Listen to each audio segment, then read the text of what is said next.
That's funny.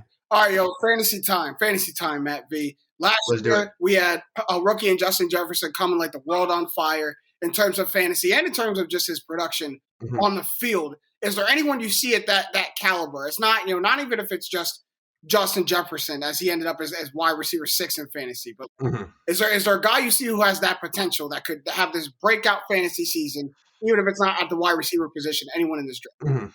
The only one I think that's going to have whichever quarterback San Francisco takes, as long as they take, if they take Fields and he plays, I think he's got a chance to be like a top 5 quarterback this year in terms of just fantasy scoring. But I'll give you Najee Harris from Alabama, because I think some team, whether ideally it's a team like Miami or Pittsburgh. So at 18 or at 24, one of those two teams get him because they have a big old void at RB1. Get Najee 300 carries this year, 100 targets, and we're talking 1,1700 yards from scrimmage, 18 total touchdowns. I mean, dude's my RB1. It's perfectly in Pittsburgh with that hard. He does. So this is the other thing. I like it. If he goes early, so apparently Pittsburgh's just invested in drafting a running back at 24, I guess. Assuming they should. So they should. I still think they should get a left tackle, or we'll see. But I'm not a huge fan of the value a running back gives you in the first round. True. But at 24, it's whatever. If you can get Najee at 24, I'm all for that. Now, what Kansas City did last year, I'm okay with you taking a running back 32nd overall. Just make sure it's the right running back, right? I wouldn't have taken Clyde Edwards-Helaire over DeAndre Swift personally. I wouldn't. There were a couple. I wouldn't have taken him over Cam Akers, right? So it was just. But it is what it is. If they can get Najee Harris here, I'm all for that value. I think they might take Javonte Williams at 24, the UNC guy. Should he not be there? And I think he would. I think he would be. He's my RB too. I like him more than ETN. So he would. That's also a hot take to some. But with Javonte, I just think that he would fit really, really well in Pittsburgh. What they want to do too, and he could be real productive as well because he's an underrated pass catcher in the class as well. Mine is Devontae Smith. And I actually like Travis Etienne for the answer to this question a lot, because I think he'd go to the Steelers or the Bills. And if he could do something in Buffalo that Jonathan Taylor did last year in Indy, he goes into a locker room full of running backs but becomes RB1, then I could see him having a lot of fantasy value. But Devontae Smith, especially if he goes to Miami, a team looking for a wide receiver 1. They had Preston Williams for a couple weeks, looked good. And then by the end of the year, Gesicki was their best receiver. I could see him having a lot of value pairing back up with Tua, his college quarterback.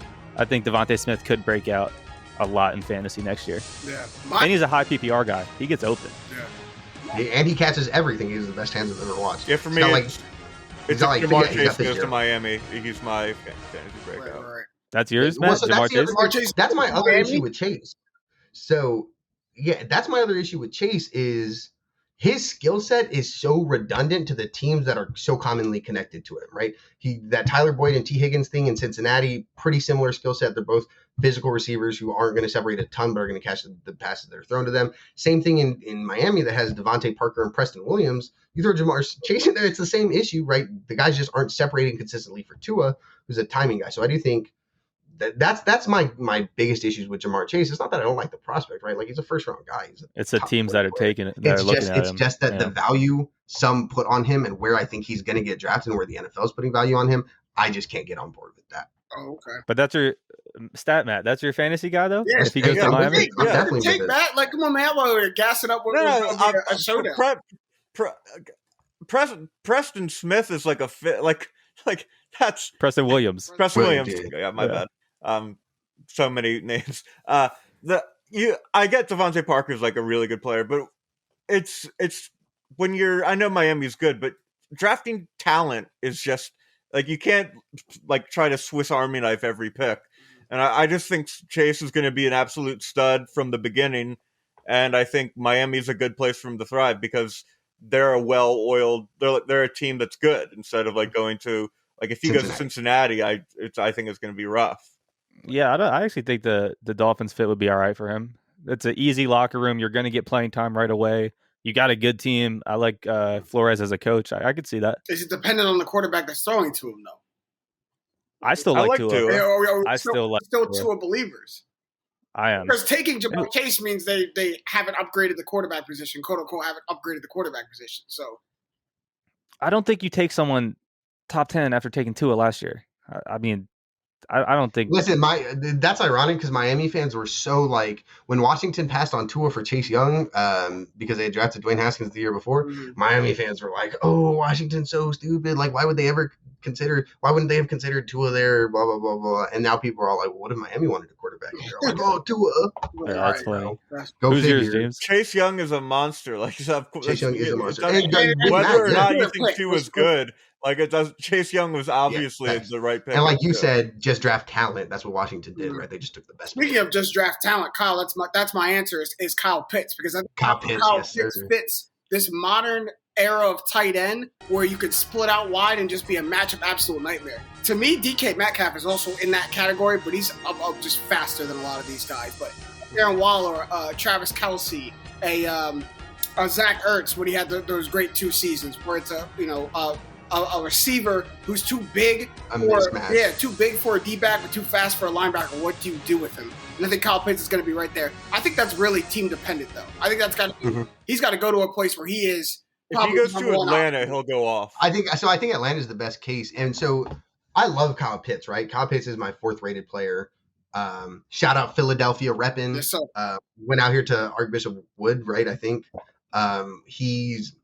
So my thing with Kyle Pitts is tight ends are historically not very productive players in their first year coming into the NFL. It's just a trend that, right, TJ Hawkinson had almost maybe 1,000 yards this year, but just was not super productive last year despite being the 8th overall pick, right? They just don't instantly come in. Kyle Pitts isn't necessarily a tight end, right? That's like we're talking about something completely different. I do think Atlanta is the best case scenario for him and why I love that fit so much because you can play him as that tight end. He doesn't have to play a ton of 21 personnel. He doesn't have to be on there with Hayden Hurst because I know they like what they have in Hayden Hurst. He can line up as a receiver as well. But once Julio leaves, right, Julio's not going to be in Atlanta for a ton longer. I do think Kyle Pitts gives you that ability to just not worry about drafting a receiver to replace him because you already have Calvin Ridley. Obviously, you want to draft him, a guy on day 2 or day 3 just to have a new talented body.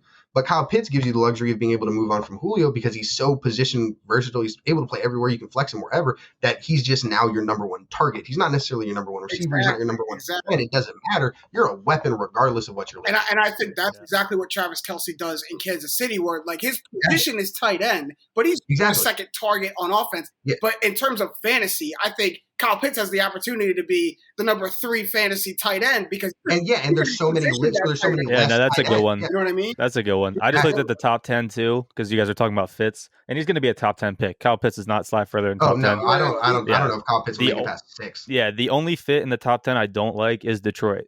And they have Hawkinson already. They have other team needs. I think you actually do probably have to take him at 7 if he is available at 7. Yeah, but and you just play him as your wide receiver. I like every fit for Kyle Pitts. That's a good answer. That's the thing is like players are best player available versus your team needs. If the team and the thing is if a team needs a weapon, you should just draft Kyle Pitts, right? And I think that's how teams are going to look at it. You know too, James, why that's the best answer? Why? Because the tight end position in fantasy is so bad. You have Kelce.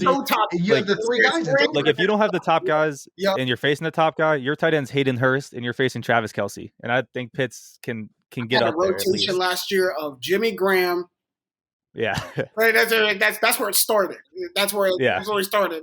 Mine started with Hayden Hurst. Struggling from the TE position, man. That hurt me.